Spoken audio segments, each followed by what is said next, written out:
Good morning, everyone. Welcome to today's open forum. Today, we're going to talk about top buyer objections and how to overcome them. You guys, a lot of you guys have training in different fields. Some of you have sales training. Some of you have been in timeshare. Some of you have been in all kinds of things. And if you do, you'll recognize some of the strategies.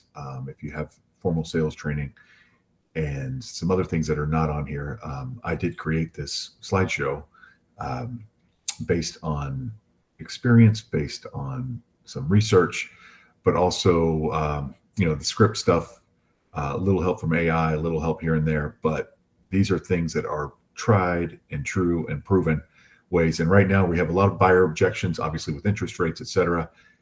Some of the insurance, all the challenges we have here, insurance, property taxes, all the things that you're getting objections from buyers. So this is, as an agent, objections we're getting from buyers when we go to represent them, why they're not buying right now, what they're looking for in the future, etc. So this is how to overcome those things, what the objections are. So we're going to go through the strategies. We're going to go through some of the things to say to them. And you guys have got to get these things down. You have to know these things. So when you're in an actually face-to-face conversation with them, you're ready to talk to them. One of the things that you'll notice, and I'll go ahead and get into this, one of the things that you'll notice is each time we speak to them, we're going to acknowledge that they are right to feel that way. They all, whatever they feel. We're going to acknowledge their feelings. We're going to validate their feeling and tell them some of the things that offer them some things of value that may get them to move on with the buying process. So let's start talking about this. All right. Number one thing we're hearing out there, and these are no particular order, except this one definitely is number one, interest rates are too high right now. What does that mean? The buyer is waiting for rates to drop, often missing opportunities or overestimating future affordability. We've been waiting on rates to drop for a while now, haven't we? And they haven't been. And the Fed is meeting today. Not that has a direct impact on mortgage rates, instant impact, but they're meeting today. They may or may not drop rates again. So we'll see. But they haven't been. They've been expected to several times now, and they haven't been doing it based on future fears. So we'll see how this goes. There's a lot of politics involved, et cetera. Have you guys been hearing, anyone out there, and this is pretty much just a pulse check, anybody been hearing interest rates are too high? Anybody give me a thumbs up in the thing. There we go. Thank you, Sandy. Sandy's heard it. Natalie gave me a head nod. I appreciate it. Yes, you guys are hearing that, right? Obviously, that's just a test to see who's listening right now. So everybody's hearing it. Thank you, everyone. That's what they're doing. Obviously, they're waiting on rates to drop. When they say they're too high and if they want to buy, they're saying rates are too high. Obviously, they're waiting on them to drop. So what are some strategies for that? Reframe focus from rate to monthly payment and long-term value. I'm going to skip over that for now. Educate on refinance opportunities. Share Florida market trends. Prices are rising while buyers wait. So prices are slowly rising right now, but there's another slide in here that addresses this a little more directly, because a lot of the issues dance around this interest rate thing. While they're doing this, what's going to happen when prices, we talked about this last week, what's going to happen when interest rates go down?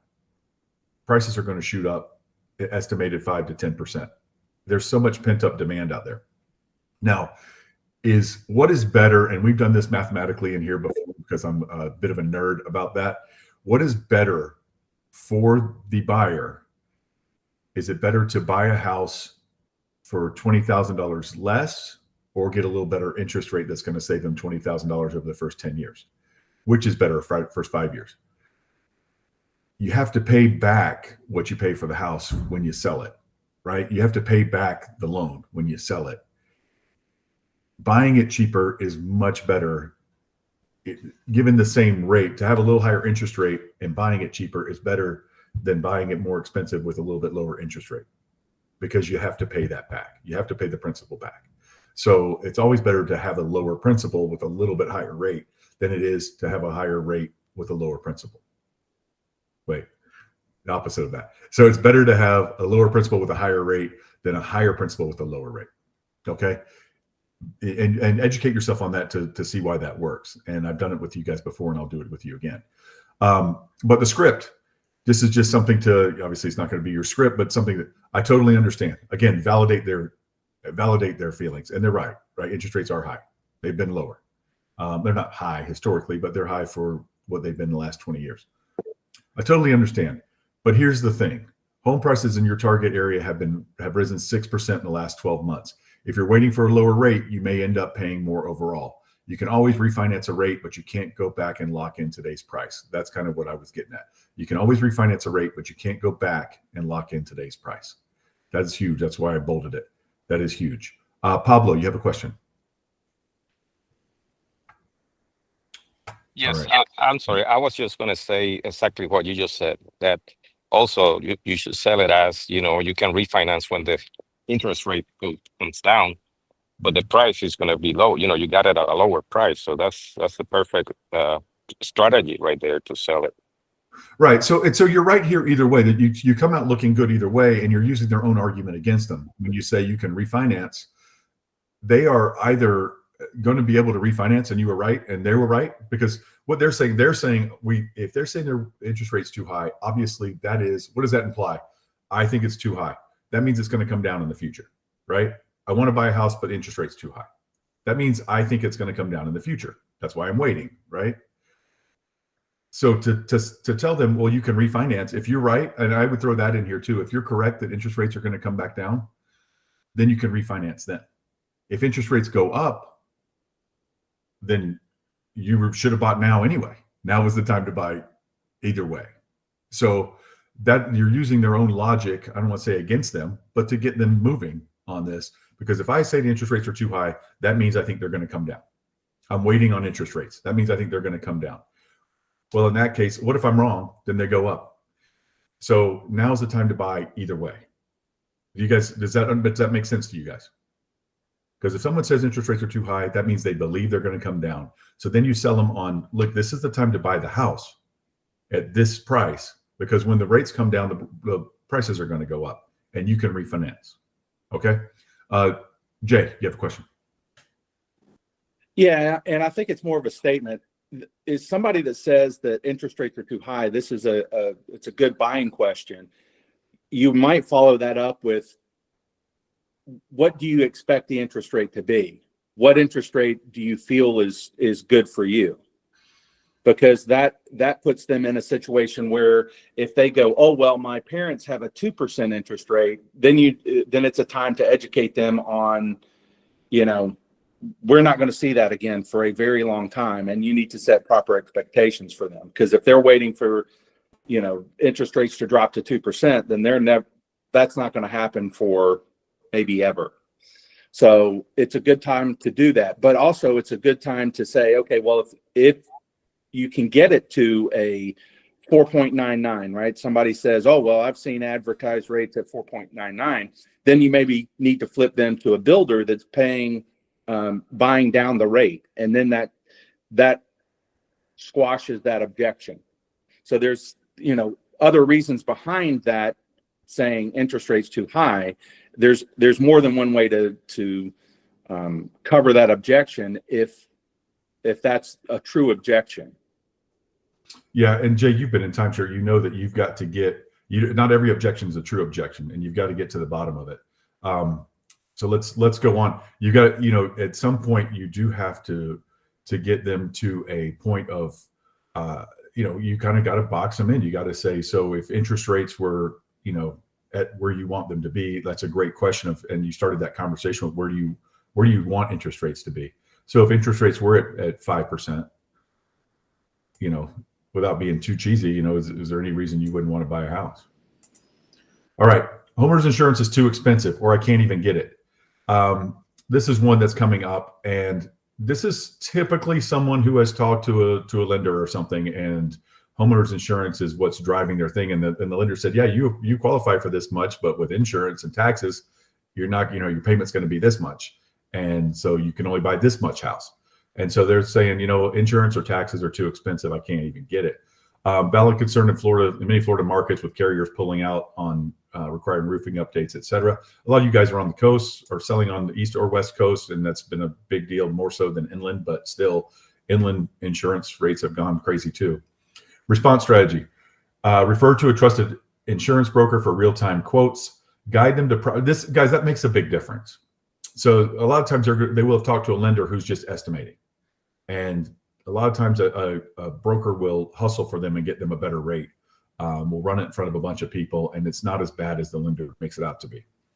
Guide them to properties with insurable roofs, newer construction, or wind mitigation credits. Again, this is guiding your customer if this is their true objection, which if this is their objection, it's about money, right? Then get some things that are going to mitigate that. No pun intended. Show comparative insurance costs between properties. And that's where you say, hey, you guys have been looking at this on the coast, but if you do something a little bit more inland, you can do this. And maybe that you can get a little more house or whatever, whatever their hot buttons are. And then here's what you say. That's a smart concern. Again, validating, these people they're not dumb. They have real concerns for real issues. Insurance can vary greatly from home to home. Let me introduce you to a great insurance broker who specializes in Florida properties. And the reason I bolded that here is because we have had insurance people on here. You need that to be part of your team, especially now. If it wasn't before, you need it to be now. Dan Brown has come in here. You guys have his information. It's on our vendor list. We can definitely get you in touch with a great insurance broker and somebody that will answer your phone calls. And because you want to be able to handle this when you have it, somebody who will return your emails and answer your phone calls. Let me introduce you to a great insurance broker who specializes in Florida properties. We can also focus on homes built after 2005, which often get the best rates due to updated building codes. So that kind of thing. Find out talk to Dan, talk to an insurance guy and see what, in general, where should I be directing my clients who have insurance issues, right? All right. I'm worried about hurricanes and flood zones.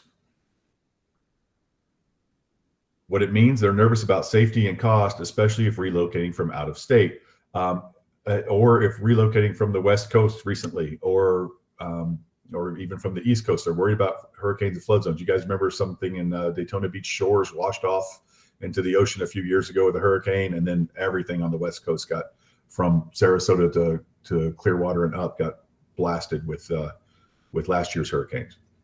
So they're nervous about safety and cost, especially if relocating from out of state. Response strategy: explain flood zones and mitigation steps. This should say learn about them before you try to explain them, but explain flood zones and mitigation steps. Provide FEMA maps and seller disclosure details. Recommend homes outside high-risk zones with recent storm upgrades. Guys, this comes into educating yourselves about your job. This is your job to know this kind of stuff. Again, and when you educate them on this stuff, let them know you are not a scientist or anything like that. These are government maps, okay? They don't guarantee anything. So you want that, that disclaimer when you educate them on things. But our job is to know these kind of things, at least who to contact to get the right information for them. You can get these from, you can get them off the internet, but you can also get them from, if they're building like a lot or something, like they're building a house on a lot or something, you can get these from local governments on vacant lands as well. Script: totally fair. Again, validate. Safety and risk should always be factored in. I'll only show you properties where we can review flood zone status, past claims history, and any storm hardening features. Many newer homes are built to withstand Category 4+ storms. Obviously, that's all true. All things that you can tell them, and you're going to help guide them through that. Guys, if this is if you get them down to this is their objection, you're going to be fine. Just know how to handle it. I'm just looking right now. Anybody ever have somebody just looking right now? Everybody? Yeah, I'm just looking right now. They're unsure, not ready to commit, or testing the waters, of course. Welcome to hesitation. Use it to build trust. Again, validating. Offer to send listings and market updates. Don't push for a sale. Offer value instead. This is where you guys don't like to come off too salesy. I think it's great that you don't like to come off too salesy, but at the same time, you need to sell. And the script is great. Most of my clients start by just browsing. I'll send you a few listings that match your preferences, and you can tell me what you like and don't like. That way we're ready when the timing is right. That's not pushy. You're validating their feelings, and you're using it to build trust. It does build trust when you don't try to cram something down their throat. They just are looking, etc. Usually when people say that they're just browsing, they are just browsing. It's not like, we always talk about when you go to a clothing store, and you start looking around, and if I go to a clothing store, I go in there to buy something. I'm not just browsing. I go in there to buy something. And yet when the person comes up to help me, they say, "Can I help you?" I say, "Oh no, I'm just looking." Right? Everybody wants to buy. Nobody wants to be sold. And so you don't want a pushy salesperson telling you to go somewhere. I can figure it out myself. I kind of know my way around a little bit, or I can figure my way around. I know where the shirts are, whatever. I don't need somebody to help me. That's how they feel. Okay. They don't want to be anything pushed on them. They just want to find something, but they can't find something without you. Not very well. So this is where you validate. Great. Most of my clients start by just browsing. Also, this is a great opportunity to say to them, hey, if you need me to verify how accurate some of the information you're finding online might be, just reach out. So Sure. give them some friendly advice. Yep. You're the professional. All right. We're waiting for prices to drop. This is a big one, right? Because either people are out there right now, and a lot of them think that, prices are going to drop. Prices are going to drop. I have friends who feel this way, and I tell them, no, they're not. I said, the market is slow right now. Buyers are hesitant, and they're still not dropping. Everything's still appraising. I mean, people are lowering their prices because they're coming out. Well, we'll talk about it on the seller objection presentation I'll do in the next week or two. But right now, the people are setting their prices too high and slowly dropping them. But they think a crash is coming, or heard media hype about the crash coming. Response strategy, share local data, not national headlines. That's important here because prices are dropping in a lot of places where people are moving. When you're some of the Rust Belt, et cetera, their population is declining. People are moving out, and as work gets more transitory, you can work from anywhere. There's more AI, there's more this, there's more that, right? Technology becomes more, people can work from home, and they can work from different states, and they don't need to be in the Rust Belt anymore, or in a huge city where everything's 3 times more expensive than it is in Florida. So a lot of them are coming here and making everything more expensive in Florida, as we know, but we also have to benefit from that by selling them houses. So share local data, because Florida data is not national data. Explain inventory shortages and supply and demand. Don't treat them like an idiot, but kind of explain that kind of thing to them. Use charts and MLS stats if possible. Now, inventory is up here, but it's kind of like interest rates. It's up for us. It's not up compared to the rest of the world. And we talked about this last week. A property, 57 days on market is historically pretty fast. Selling your house pretty fast, historically. Not in the last, 5 years, but historically, that's selling your house pretty fast. A lot of people are expecting a script. A lot of people are expecting a big drop. Again, you're validating their feelings, right? But here in Florida, you never want to be argumentative with somebody. You don't want to get off on that foot where you're argumentative. So yeah, a lot of people are expecting a big drop, but here in Florida, prices have stayed strong due to low inventory and high demand, especially in areas near the coast. We're not seeing crash signals, just slower appreciation in some markets. That's absolute truth, right? We went over pricing last week, what has been going on with the prices. They're about, unfortunately right now, staying with inflation, but they are still going up, even with the interest rates. So they're just very slow appreciation, but they're doing it. And some of the areas, when the crash happened in Southwest Florida, they saw 40-45% hit on their pricing, but it was the part that before the crash had been so gone bonkers, right? So the things that go up like crazy come down like crazy too. But here in Central Florida, where most of you guys are, the Orlando and Tampa areas, they go up slower, and they really don't come down. So not much. I don't want to deal with an old roof, high repair costs, right? So I don't want to get into a mess. Buyers fear uninsurable or high maintenance homes. Narrow searches to homes with newer roofs and systems. Suggest a home warranty. Highlight sellers offering credits or repairs. This is kind of self-explanatory. Rely on the inspection. use the inspection and read the inspection. We get a lot of people getting in trouble because they're ordering inspection, they're paying for it because they feel like they have to, but they're not reading it thoroughly. The agent isn't walking them through it thoroughly. And that's something you guys need to do, because you need to offer, you need to find sellers offering credits and repairs. The script, absolutely.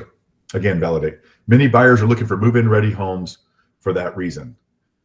I'll filter for properties with newer roofs, updated electrical and AC units. And if you like a home that needs updates, we'll negotiate credits or repairs. Right? I'm here for you. We're going to work through this together. I'll make sure you don't get into a mess.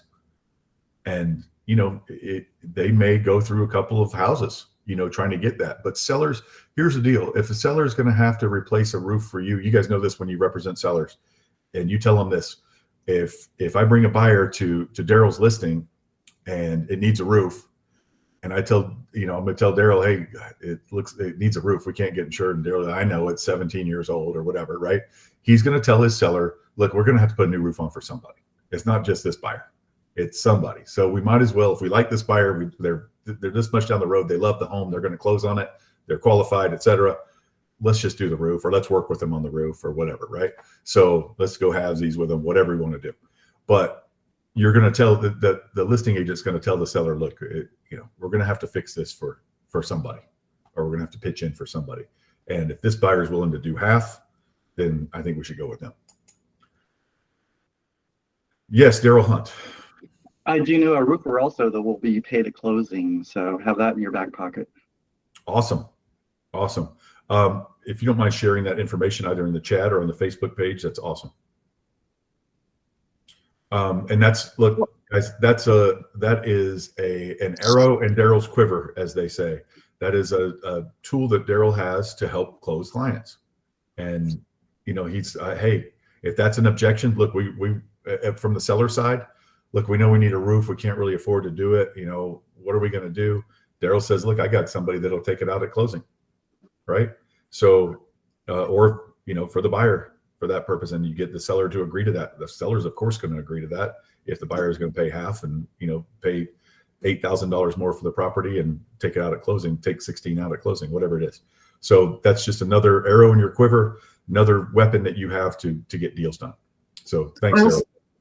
Also, you can, I verified with John about the roof coating companies that are advertising.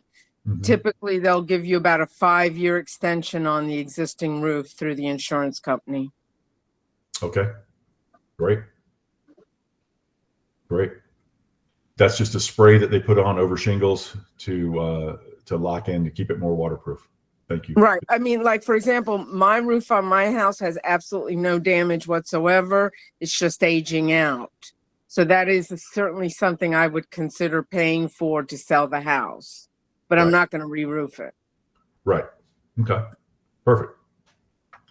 We're working with another agent. Anybody ever hear that before? That's a rhetorical question. They may be shopping agents or testing loyalty. Response: stay respectful and clarify the nature of the relationship. Obviously, what have you guys signed? Some of them, a lot of times they tell you that and say, but we're not happy with them. We're not, they're always out of town. They never can show us the houses. I talked to one of you yesterday. I don't know if he's on here or not. I talked to one of you yesterday, and he had this situation where they weren't happy with their agent. They weren't showing them anything. They kept sending them properties and they weren't responding and showing them stuff. So that happens a lot. And our agent was asking me at what point can I work with these people? Because they had wandered into an open house. Offer help without stepping on toes. Don't pressure. Position yourself as a backup option. Script: awesome. Are you officially under contract with them or just casually looking together? I'd love to be a resource if you need a second opinion or help in a different area. Yeah, I would get the information. See if they've signed. If they're this is to start the conversation. If they say, well, I'm really not happy with them at all, I'd like to switch, but I signed something. And well, let me see what you signed. They can cancel. They can do certain things, and I'll go back through that buyer brokerage agreement with you guys. They can cancel. If there's a cancellation fee, they have to pay that. They can't buy any house that they looked at with those people for a certain amount of time. And it's a whole thing. But if they want to look at new houses with you that they haven't looked at with the other person, they can cancel and look at new houses with you. There's some very interesting wording on that buyer brokerage agreement that allows them to do certain things. All right. It's not the right time for us personally. Now, when people throw the right time for us personally thing out there, a lot of times that means it's none of your business, right? But we're going to see what we can do. Life changes, job transitions, or emotional hesitation. Ask permission to stay in touch. Offer educational resources, newsletters, or alerts. Show empathy and long-term value. You're going to put them in your pipeline. You're going to put them wherever. You're not going to pressure them. Really what's going on with you guys? I said it was personal, right? So just, this is the softest approach we're going to take to any of these. Ask permission to stay in touch. Do you guys mind if I stay in touch with you in case anything changes for you? Offer educational resources, newsletters, or alerts. Show empathy and long-term value. I totally respect that. Would it be okay if I send occasional updates or info that could help whenever you're ready? No pressure, just keeping the door open. All right. And that last note's mostly for you guys. No pressure, just keep the door open. And, you can't pressure them on that kind of thing. So that's it. Do you guys have any questions on those things? Any other objections that you're hearing?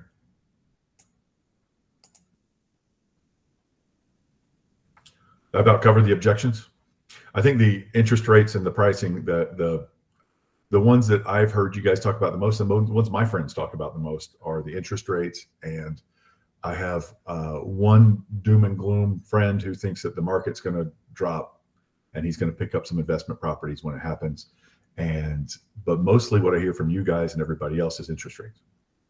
And I've told him the market's not dropping, bud. It's not going to. The prices aren't going to fall significantly. And if interest rates go down at all, they're not falling at all. They're going the opposite direction. Now is absolutely the time to buy, guys. And you've got to get that across to your clients. I can tell you, I feel that now is absolutely the time to buy. And if you don't agree with that, then you don't agree about interest rates. And if you don't agree about interest rates, then you think they're going to go up, maybe, then now's the time to buy. So whether you think interest rates are going to go up or down, now is the time to buy. The only thought that you can have that logically makes sense, and you guys, again, you got to treat people nicely and validate their feelings, but you've got to get the logic across to them. Hey, how are you? Hold on, Kim. Hang on a minute. All right. If you think that interest rates are going to stay the same and values are going to drop, that's the only way that you can do that you can say, I should wait. Does that make sense to everybody? Not if that makes sense to you. If you think rates are going to go up, then now is the time to buy. Right? That makes sense. If interest rates are your thing and you think they're going to go up, now's the time to buy. If interest rates are going to come down,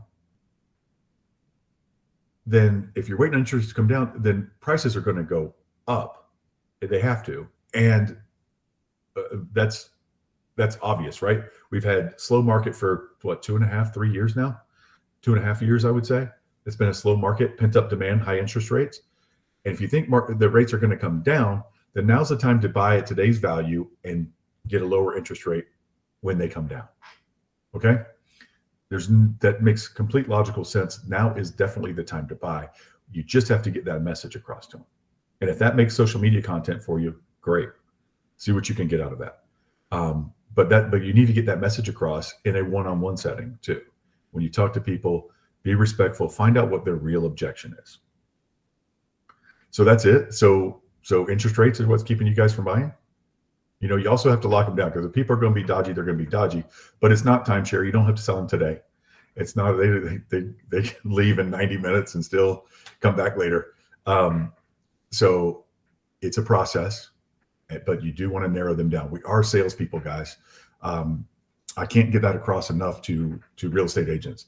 We act like we're tour guides, and we're going to just keep showing them houses and showing them houses and showing them houses. At some point, they've got to make a choice, not a decision, a choice. What do they want to do? Are they buying or are they not buying?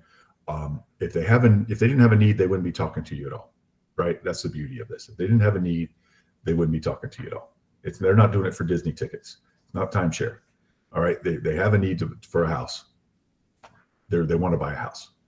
and they just are scared. So it's your job to guide them through that. If you don't guide them through that, you're just going to show them houses until they find an agent who will guide them through that. So that's what you guys say. Everybody says, I want to be a realtor because I want to help people find their dream home. I know that's nonsense, but that's what people say. They're going to find out there's no homeless people sitting on a suitcase full of cash because they couldn't find a realtor, right? There's tons of realtors out there. They can find houses. You need to feed your kids. So that's what you need to do. All right. Any questions on anything? So we're moving on from that. Any questions on anything about the brokerage, about the market, about anything that you're seeing or feeling? Any strategies? I do want to make a couple of announcements. Juan, go ahead. Yeah, I noticed that sometimes people want to buy and the other person wants to sell the whole thing, and usually is the qualification for the loan. And a lot of builders are coming up with ways of how to make them qualify one way or the other, whether it's creative finance and stuff like that. But when somebody has their own house and he's not a new builder and he doesn't have those perks, like, we pay closing costs, we'll help you with title and everything.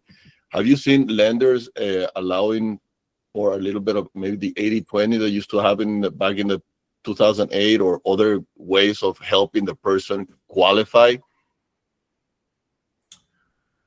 Yes. So we had Paul on here a couple of weeks ago, and Paul made it very clear, not directly, but indirectly, that lenders are doing all kinds of stuff. They're relaxing all kinds of rules. I don't know if you guys remember, Paul was talking about credit scores in the low 500s qualifying for loans and stuff now. All the credit scores we thought before, we're seeing some of the stuff that we saw, not as loose as it was obviously before the crash, but we're seeing some of those things because lenders are hurting and rates haven't been lowering, and they keep expecting to lower, and they haven't been. Eventually they will, I believe, but it doesn't matter what I believe. The lenders are hungry and they want to put money on the street, and so they're making changes. And the legislature has helped them make some changes. The Congress has helped them make some changes too. So because they know there's as long as these rates aren't dropping, there's a little bit of a housing market crisis in that rates are high. People aren't buying. And a lot of our economy revolves around the housing. You guys know 1 out of every 75 Floridians has a real estate license. Then you throw in mortgages and inspectors and appraisers and title people and everybody else. Everybody's in the business. When the housing market here crashed in the late 2000s, everybody was hurting, man. Everybody was hurting. More so, like I said about the national averages not meaning Florida. Well, it was the opposite with the crash. It crushes Florida when the crash happens because everybody is in the real estate business or some related business. So yes, so things are getting easier. Contact a lender is my bottom line to you. Got it. I'll check out the meeting for the last 2 weeks. And DPA is big and it's pretty aggressive. The down payment assistance, and the people that don't think, you'd be surprised how many people can qualify that don't think they can. Not very big income can qualify for a house. And not very big income oftentimes means good down payment assistance too. So get creative with people. I mean, this is the time to do it. They're not, you guys know they're not burning down your path to your house to buy a house right now. You've got to encourage them and help them. Be of value. That's how you do it. Educate yourself on everything we just talked about. Find a good insurance guy. Find a good mortgage. When I say guy, anybody. I don't mean that in a not being sexist to anybody. It's just a term. Find a guy or girl person. Find a good insurance person, a good lending person, a good person for inspections. Have a team. Everything you do adds value to you as a person. So I want to work with Juan because Juan has a great team of everybody, right? And not my idiot cousin who just got his license and doesn't know anything, right? So, or anybody doesn't have any resources, it hasn't done the research, hasn't put in the work, etc. Yes, Daryl. And find a good mortgage broker. Don't just go to a bank and use a loan officer at a bank that only has the bank's portfolio loans. My mortgage broker that I use just closed a buyer of mine, 2 weeks ago, and Chase had turned them down on adding their fiance. And I took her over to my mortgage broker, and they said, why was he turned down to add on the application? It made no sense whatsoever. Got him on it and got them into their first home. So mortgage brokers have so many loans in their portfolio. I used to be a mortgage broker, I know. and I could choose from 100 different banks, and I had lines of credit and just tons of programs. It doesn't make any sense not to have a good mortgage broker. And you guys have seen this, and I don't want to drag anybody through the mud, but you guys have seen this, and I have seen it many, many times from you guys.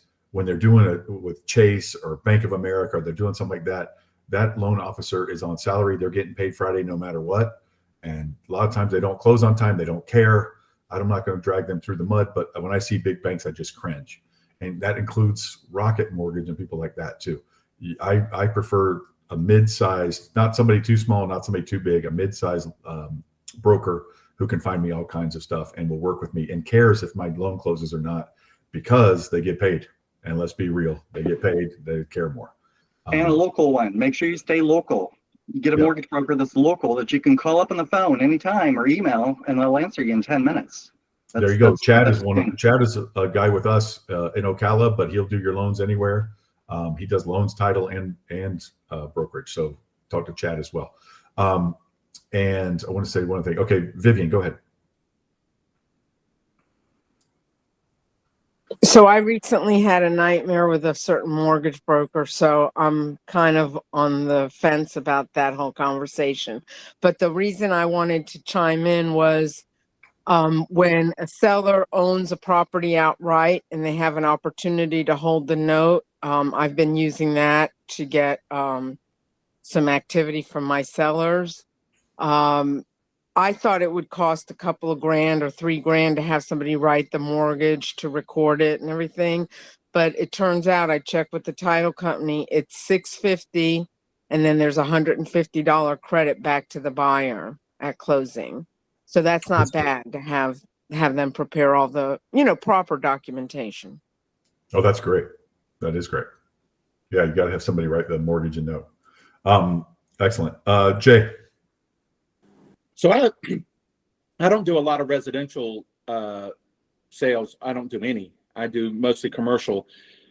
I have a question about where DeSantis is talking about getting rid of property taxes.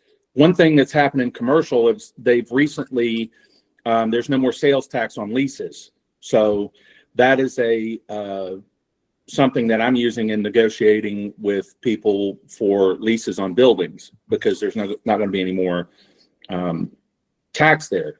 Can somebody use the property tax as a sense of urgency to get somebody to move? What do you mean by that? We'll use the basically saying, well, the people that are here that are looking at a home, what do you think the demand's going to be? Just ask them the question. What do you think the demand's going to be when Florida has no property tax? What do you think the demands is going to be in real estate? Is it going to go up or down? I don't know. I mean, I get you. I don't think they're going to do away with the property tax anytime soon.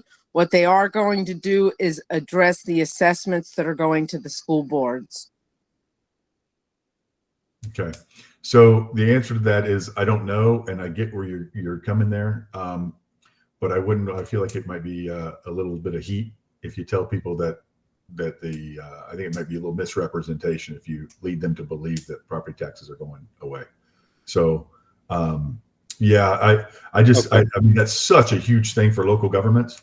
I live in the city of Winter Garden, and they just had a meeting the other night to assess us all $500 under what they're calling fire for the fire department. But what they do is just like the lottery is for education. All they did is, they're using lottery funds for education, but they just took other money that we're using for education and put it into something else. So they're going to spend it. The government's going to spend it. And that's what they're doing with this in Winter Garden. So a bunch of people went out there. Apparently I was not there, but a bunch of people went to the city council meeting where they're talking about this. And they admitted that, it's probably not all for fire. So it's going to be hard. And it's not just going to be a one-time assessment. They're going to do it every year. So I just lost $500 a year as a Winter Garden homeowner. And people paying. Isn't it ironic that prices has almost doubled in the last 3 years, and now they're still adding stuff? I mean, they're already getting twice as much taxes without making any changes, right? Because the prices are almost twice as much. They reassess all the homes that sold and the reassessed. Yeah. But well, I'm not going to get into it. But government can spend as much as it's human nature. You spend as much as you can get. People always live beyond their means, just like the government. So they're no different than the rest of us, I guess, at some point. So what was I going to talk about? Okay, a couple of things. We need from you guys. We need video testimonials of Florida Realty Investments. We are going to collect them. We are going to the top 3 that we get are going to get gift cards. Just short video things. I will give you guys if you're interested, email me. I will send you the how to do it. It's just, you can do it with your phone. But video testimonials, we are going to use some of them for recruiting purposes. I don't know if you guys have seen, I know some of you guys have, but Daryl, I saw that you saw that we were doing some recruiting stuff online for our brokerage. You liked it. A couple other people liked it as well. I appreciate all that and commented on it. I appreciate that. So if you guys will get us some, just a video testimonial of our company, what you like about it, etc., what other agents might like about it. Not like, hey, it's close to my house, so it's awesome. It's not close to everybody's house. So what other agents might like about it. And that would be great. We would love to see that. And we'll be giving gift cards for the best ones. And what else? We have a new agent. He posted on our FRI agents group on Facebook. If you're not on that, get on that. He's willing to work open houses. He's a new guy. He's 20 years old, really sharp guy. His name's Lewis. If you want him to help you with any kind of open house stuff or anything that you want, he's looking for a mentor as well. He has clients. He needs some guidance. So if you guys want to mentor him as well, contact him on there. Any other questions or comments you guys have?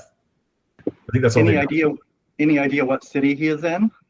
He is going to be in Orlando. He lives in Apopka right now, but he's going to be in Orlando. He's moving to Orlando. So Orlando area. He'll do whatever. He's 20. Juan. Have you guys ever encountered getting reached out by a seller from outside the country, and how to verify their identity before going through the whole closing? Yeah, have a title company verify it. That's what I would do. There's ways to verify it, and somebody will have a comment on here. We've talked about it a few times. I would have the title company verify it. Do not take that responsibility and get involved in selling somebody's property who's not. We had them go to the U.S. Embassy in the closest city. Well, that's what they do. A lot of them do They that got like in an the deed. affidavit or something there. Yeah, but you're not, they're not going to go through all that just to market the property. They have to do that to sell it in a lot of countries. But to market the property, I would have the title company approve their passport or their whatever, and let somebody do it that does it a lot, and don't just do it yourself. And don't send it to me, because I wouldn't know a fake one from a real one, but title companies, a lot of times they can. They're going to be the ones doing the work. But yes, Vivian's right. A lot of countries, they have to make an appointment at the embassy to sign the deed in front of because they don't have an American notary. Yeah, they do the embassy at closing. I've been dealing with the title company. I thought if you guys had any experience, the thing is that when the seller says that he doesn't have a smartphone or a Skype webcam, that completely grazes he's just saying, send it to the embassy and I'll get it notarized. But I don't know if you guys, I've been researching a little bit. You can verify that somebody went to the embassy and notarized something that they only tell you yes or no. They don't tell you what document they notarized for him. So I have a feeling this is a fraud. And I wanted to see if you guys had any technology or something that you send and it does it. Title company, I agree with them. They don't want to proceed just because he is refusing to do an online verification. So that's more than likely fraud. Then he can't do a remote online notary. He can't do anything like that. So I would not think that that's legitimate. It's hard to own a property in America and not have a smartphone or a nowadays it's unreasonable not to have a smartphone. So even if they don't own a smartphone, do they not know one individual on the face of the earth that does? Well, it's fraud. The thing is that the point I wanted to make in my mind is like, well, if they go to the embassy and they get it notarized and the whole thing, the thing is that if they're a fraud person, they could also do fraud documents from the embassy. Right. And the only way we will find out if the embassy tells us, yes, this person came and they notarized the deed. Right. And the U.S. embassy does not give you all that detail. So I wanted to see if you guys had experience probably this, but all right, thanks. they don't have anything to gain from that. They're not going to do it. Okay, guys, any other questions or comments? Anybody else have something they want to share with the group? Yeah, Daryl, thanks for sharing the roofing company. All right, guys. Well, I hope you guys got something good out of that. I'm going to do one on sellers as well, and we're going to talk about pricing the home and doing all that kind of stuff, or a little bit about a listing presentation as well. So we'll be doing that in the coming weeks. Hopefully you guys got something out of this. If you want to see this again, let me know and I will send it to you, the presentation. Otherwise, thank you very much, guys. Thanks for coming. Yes, Malvis. Malvis, were you just waving your hand to say goodbye, or? Sorry, no. I was going to ask the group if any of you is using MailChimp, and if you can get some insight. I heard there is a free version of it that you can hold up to, I can't remember how many email addresses in there for drip campaigns. Does anybody in this group uses MailChimp? I can tell you that we have used it. Daryl uses it. Go ahead. I use it. Actually, it's part of my CRM. I get it through there. Can I remember the name of my CRM? No, I've talked about it so many times that I can't remember it now. But yeah, I use MailChimp. I think it's like maybe 100 or so people for the free. I think. That makes sense. Yeah, I think that's right. So we used it I use before it as well. Yeah, I good. used to use it as well, but they're pretty. So my account got blocked for apparently no reason. They're very sensitive for real estate marketing. Like you might want to like do a Google search on it. So they just blocked my account for no apparent reason, and then there's no way to get hold of them. Anyways, I mean, especially if you're using the free version. So I switched to HubSpot, and that's kind of like similar CRM if you wanted to give that a shot as well. But MailChimp's good. It's just that if they have like an AI bot or something, if it flags you, you're going to get blocked. Yeah, so that's what happens with it. We even had it with our own agents where we got cut off for spam. So it was our own agents, people we email all the time. So what they do is if they get if somebody on your contact should have somebody who's going to mark you spam. That means you're doing a good job. You're sending out to people who have given you their information, maybe forgot. They came to your open house, but they're not interested anymore. Maybe they bought another house or they did whatever. So they're just going to mark you spam when you email them. And if you get marked spam, if you only send out 100 emails and 5 of them mark you spam, you're getting blocked. So it's just crazy in that regard. That happens. So we used it before. I don't remember. Some of you guys who've been here a long time will remember I sent out surveys and stuff like that. That may have been, Daryl, that might have been just before you. It's been about 7 or 8 years. I sent out surveys through MailChimp for you guys to see what you're interested in learning about and stuff like that. Things that were working and not working with the brokerage. So we sent out, MailChimp did a really cool survey feature it had on it. We were paying for it, but it had a really cool survey feature that we used before too. So yeah, you can do lots of stuff with it, but they will block you. And especially if you're on the free version, they don't care. But even if you're on the pay version of these things, they will block you. And then you're just paying for nothing. You have to cancel.